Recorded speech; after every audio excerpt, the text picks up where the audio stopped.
दोस्तों एक बार फिर से स्वागत है आपका प्रजापति न्यूज में। सोचिए एक ऐसी सजा जहां सजा खत्म होने के बाद भी इंसान कभी वापस नहीं लौट सकता, जहां समंदर दीवार है, जंगल जेल है और पहचान मिटा दी जाती है। काला पानी सिर्फ कैद नहीं था दोस्तों, ये था जिंदा रहते हुए इंसान को समाज से काट देने का तरीका। लेकिन सवाल ये है, अगर जाति से बाहर कर दिए गए लोग बेड़ियों में जकड़े कैदी उसी जगह एक नया समाज खड़ा कर दे तो? आंखों के सामने एक सीन लाइए, घना जंगल, जंजीरों की आवाज और सामने खड़े कुछ अजनबी जिन्हें एक दूसरे को जीवन साथी चुनने के लिए कहा जा रहा है। अजीब लगता है ना? यही था ब्रिटिश सिस्टम का सबसे खौफनाक प्रयोग। इस वीडियो में हम सिर्फ यातनाओं की कहानी नहीं सुनाने वाले, हम आपको दिखाएंगे कैसे मौत की सजा से जन्मा एक समाज कैसे डर को लालच से बदला गया और क्यों अंडमान आज भी भारत की सबसे अनकही कहानी है। अगर आप ये जानना चाहते हैं कि जेल कैसे घर बनी तो ये वीडियो आखिर तक देखना आपकी मजबूरी बन जाएगी। काला पानी की सजा नाम सुनते ही रूह कांप जाती है। ये महज एक सजा नहीं थी दोस्तों, ये तो जीते जी मौत का एहसास था। लेकिन दोस्तों आज की कहानी सिर्फ जेल की नहीं है, बल्कि उन लोगों की है जिन्होंने इस सुनसान टापू को अपना घर बनाया और यहाँ एक नया समाज बसाया। और सबसे हैरान करने वाली बात तो ये है कि अंग्रेजों ने यहाँ एक ऐसा सिस्टम बनाया था जिसका नाम था स्वयंवर परेड। जी हाँ, बिल्कुल वैसा ही जैसा आप सोच रहे हैं। लेकिन ये कोई प्रेम कहानी नहीं थी, बल्कि ब्रिटिश हुकूमत की एक क्रूर चाल थी। तो आज की वीडियो में हम जानेंगे काला पानी की वो सच्चाई जो किसी ने आपको नहीं बताई। इसलिए बस मेरे यानी अपने दोस्त विशाल प्रजापति के साथ वीडियो के अंत तक बने रहिए, क्योंकि आज हम आपको बताएंगे कैसे अजनबी कैदी परिवार बने और कैसे यातनाओं की जमीन पर जन्मा एक नया समाज। चलिए दोस्तों फटाफट कमेंट करके बताइए आप इस वीडियो को भारत के किस शहर या किस गांव से देख रहे हैं। सच बताऊं, हमें भी दिल से जानने की बड़ी उत्सुकता रहती है कि हमारे साथ जुड़ने वाले लोग देश के किन किन कोनों से हमें सुन रहे हैं।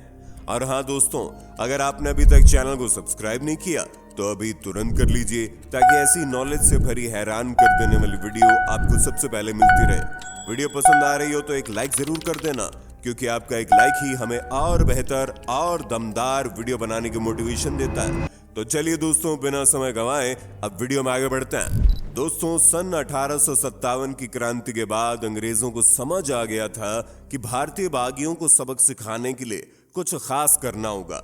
उन्हें ऐसी जगह चाहिए थी जो इतनी दूर हो कि वापस लौटने का सवाल ही पैदा ना हो।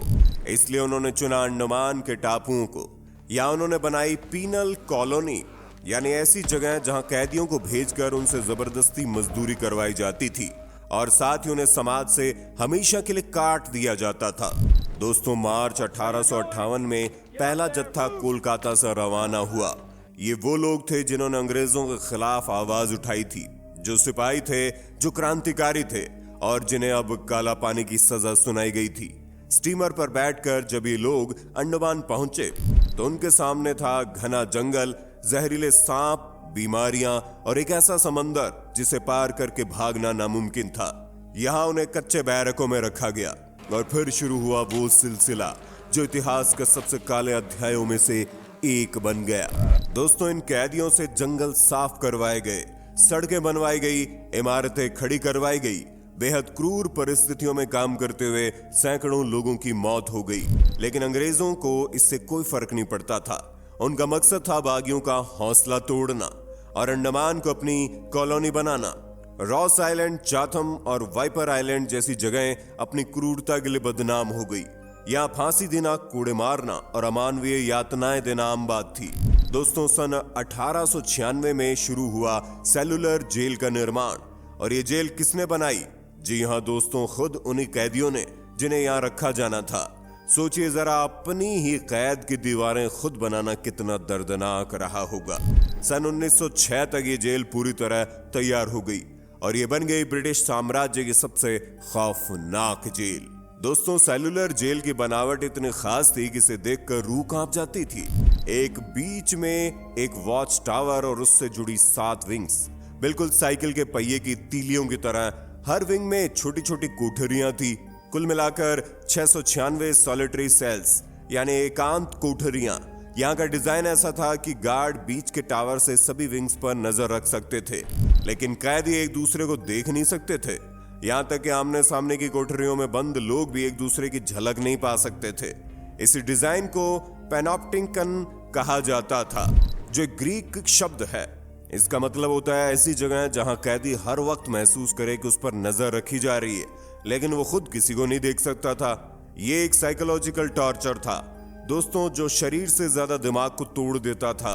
एक इंसान को पूरी तरह अकेला कर देना, उससे बात करने की आजादी छीन लेना और उसे अंधेरे में रखना, ये सब जानबूझकर किया जाता था ताकि बागियों की एकता टूट जाए। दोस्तों, काला पानी की यातनाएं सुनकर आपके रोंगटे खड़े हो जाएंगे। हर कैदी को एक छोटी सी कोठरी में बंद किया जाता था, जहां ना रोशनी थी, ना हवा, ना किसी से बात करने की इजाजत। खाना इतना खराब मिलता था कि उसमें कीड़े मकोड़े और कंकड़ पत्थर आदि होते थे। पीने का पानी भी साफ नहीं होता था। समंदर का खारा पानी ही इन्हें नहाने और कभी कभी पीने के लिए इस्तेमाल करना पड़ता था। इतना ही नहीं दोस्तों, सबसे दर्दनाक बात यह थी कि हर कैदी को शौच के लिए एक मिट्टी का बर्तन दिया जाता था। रात में कोठरी से बाहर निकलने की मनाही थी, तो अगर रात में जाना हो तो उसी बर्तन में करना पड़ता था और पूरी रात उसी बदबू के साथ रहना पड़ता था।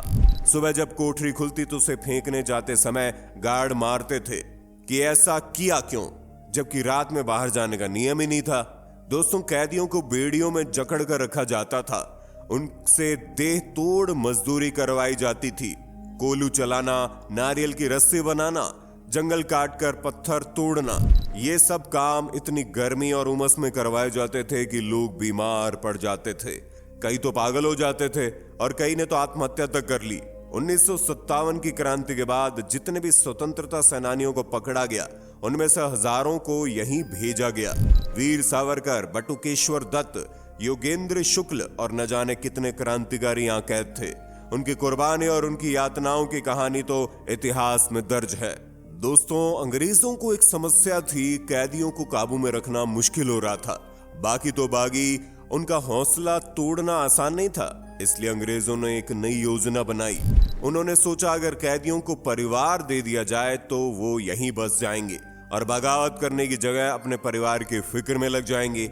ये था ब्रिक एंड बुक अप्रोच, यानी डंडे के साथ साथ कुछ लालच भी। तो दोस्तों, अब शुरू हुआ वो सिलसिला जो इतिहास में शायद सबसे अजीब और चौंकाने वाला था। 1900 की शुरुआत में पोर्ट ब्लेयर के किनारे एक अजीब नजारा देखा गया। कई पुरुष कैदी एक कतार में खड़े थे। ये वो लोग थे जिन्होंने सालों की मेहनत और यातनाओं के बाद अच्छा व्यवहार दिखाया था और उन्हें फर्स्ट क्लास कन्विक्ट बना दिया गया, यानी उन्हें कुछ छूट मिली थी। उनके सामने एक और जत्था आया, महिला कैदियों का। ये औरतें अलग अलग जगहों से लाई गई थी। उत्तर प्रदेश, उड़ीसा, अफगानिस्तान, कराची और न जाने कहां से। उनके चेहरे पर साल भर की तकलीफ साफ दिखती थी और अब उनके सामने एक अजीब जिम्मेदारी रखी गई। उन्हें सामने खड़े पुरुष कैदियों में से किसी एक को चुनना था अपने पति के रूप में। जी हां दोस्तों, आपने सही सुना। टाइम्स ऑफ इंडिया की रिपोर्ट के मुताबिक इस प्रक्रिया को नाम दिया गया स्वयंवर परेड। लेकिन ये कोई पौराणिक कथा वाला स्वयंवर नहीं था जहां राजकुमारी अपना वर चुनती। ये तो अंग्रेजों का प्रयोग था, एक कैदियों को काबू में रखने का, जहां महिला कैदी एक एक करके आगे बढ़ती, अनजान चेहरों को देखती, सिर हिलाती और किसी एक को चुन लेती और बस हो जाता था चुनाव। लेकिन दोस्तों, ये बात यहीं खत्म नहीं होती। चुनाव के बाद इन जोड़ों को तुरंत शादी की इजाजत नहीं मिलती थी। पहले उन्हें भेजा जाता था एक खास जगह पर जिसका नाम था प्रेम नगर। जी हाँ दोस्तों, प्रेम नगर नाम की एक छोटी सी बस्ती जहां ये दोनों अजनबी 6 महीने तक साथ रहते थे। अंग्रेज अफसरों की नजरों के बीच इन 6 महीनों में उनकी हर बात, हर झगड़ा, हर खुशी, सब कुछ नोट किया जाता था। अगर अंग्रेजों की जूरी को लगता है ये रिश्ता टिकाऊ है, तभी उन्हें आधिकारिक तौर पर शादी की इजाजत मिलती और फिर उन्हें भेजा जाता था शादीपुर नाम की दूसरी बस्ती में, जो एक तरह की मैरिज सेटलमेंट थी। यहाँ उन्हें 4-4 एकड़ जमीन दे दी जाती थी ताकि वो खेती कर पाएं, अपना घर बना सकें और यहीं बस जाएं। दोस्तों, आज भी प्रेमनगर और शादीपुर पोर्ट ब्लेयर में मौजूद है। बाहर से देखने पर ये आम बस्तियां लगती है, लेकिन करीब 70,000 लोगों के लिए जिनकी जड़ें इन्हीं जगहों से जुड़ी है। ये वो जगह हैं जहां उनके पूर्वजों ने बेड़ियों में जकड़े होने के बावजूद परिवार बसाए और एक नया समाज खड़ा कर दिया। दोस्तों, इन स्वयंवर परेड्स की एक दिलचस्प बात ये थी कि इसने बहुत अलग अलग संस्कृतियों और जातियों के लोगों को एक साथ ला दिया।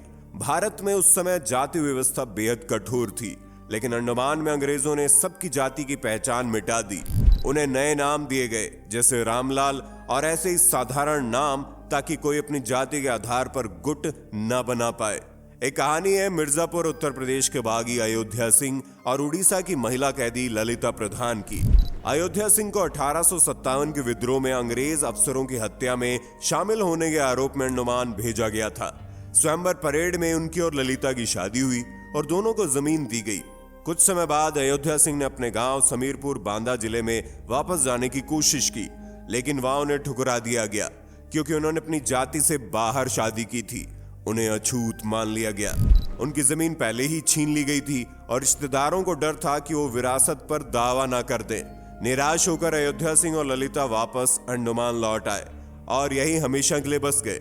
आज उनके वंशज जयपाल सिंह, जो एक रिटायर्ड कृषि विशेषज्ञ है, अंडमान में रहते हैं और अपने पूर्वजों की कहानी बड़े गर्व से सुनाते हैं। ऐसे ही हजारों कहानियां अंडमान में झांसी की रानी लक्ष्मीबाई के साथ लड़ने वाले सिपाही ईटू पटेल और देवी प्रसाद भी यहीं लाए गए थे। उनकी भी शादी स्वयंवर परेड में हुई और उनके वंशज आज भी यहाँ रहते हैं। दोस्तों, अंग्रेजों का इरादा भले ही अच्छा नहीं था, लेकिन इस प्रक्रिया से एक अनोखी चीज हुई। अंडमान में एक ऐसा समाज बन गया जहां जाति की ऊंची नीच नहीं थी। यहाँ सब बराबर थे क्योंकि सबकी पहचान छीन ली गई। सबके साथ एक जैसा बर्ताव किया जाता था और सबको एक ही संघर्ष का सामना करना पड़ता था, जीवित रहने का। हिस्टोरियन प्रणव कुमार सरकार इसे एक कॉलोनियल टूल किट कहते हैं, यानी एक ऐसी व्यवस्था जिसने कैदियों को ही बस्ती बसाने वाला बना दिया, निर्वासन की सजा को परिवारों में बदल दिया और एक पूरे समाज को जन्म दे दिया। ऐसा समाज जो मजबूरी में बना लेकिन फिर भी खड़ा रहा। दोस्तों, 1858 से लेकर 1939 के बीच 83,000 से ज्यादा कैदी भारतीय और बर्मी अंडमान भेजे गए। ये ब्रिटिश साम्राज्य की सबसे बड़ी पीनल कॉलोनी बन गई। महिलाओं की संख्या कम थी और उनकी मृत्यु दर बेहद ऊंची थी। 1882 से 1887 के बीच हर 1000 महिलाओं में से लगभग 10 हर साल मर जाती थी बीमारियों, कुपोषण और यातनाओं से। दोस्तों, सेल्युलर जेल का इतिहास भले ही दर्दनाक हो, लेकिन जिन कैदियों ने यहाँ अपना घर बसाया, उन परिवारों के वंशज आज गर्व से बताते हैं कि उनके पूर्वज स्वतंत्रता सेनानी थे। उनके साथ ही ये भी सच है, मेनलैंड इंडिया में उन्हें आज भी कास्टलेस यानी बिना जाति का माना जाता है। जैसे एक डिस्टेंड दिनेश्वर लाल कहते हैं कि मेनलैंड पर हमें बिना जाति का माना जाता है, लेकिन ये अंडमान में घर बसाने वाले हम पहले परिवारों में से थे।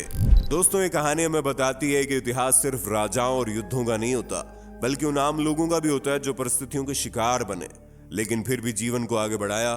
काला पानी की सजा भले ही सबसे क्रूर सजा थी, लेकिन उसी सजा ने एक नए समाज को भी जन्म दिया, जहां जाति, धर्म और भाषा की दीवारें टूट गई और लोगों ने मजबूरी में ही सही, लेकिन एक साथ रहना सीख लिया। तो दोस्तों, ये था काला पानी का वो सच जो इतिहास की किताबों में दबा रह गया, जिसे ना स्कूल में ठीक से पढ़ाया गया, ना कभी खुलकर बताया गया। ये कहानी सिर्फ जेल की दीवारों, जंजीरों और कोड़ों की नहीं थी। ये कहानी थी इंसानी जज्बे की, उस हिम्मत की जिसने सबसे क्रूर सजा को भी एक नए समाज की नींव में बदल दिया।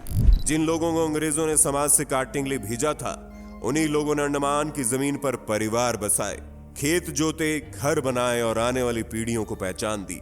आज जब आप अंडमान को एक खूबसूरत टूरिस्ट डेस्टिनेशन के रूप में देखते हैं, तो याद रखिए, इस मिट्टी में सिर्फ नारियल के पेड़ नहीं उगे, बल्कि हजारों कुर्बानियों की जड़ें भी दबी हुई है।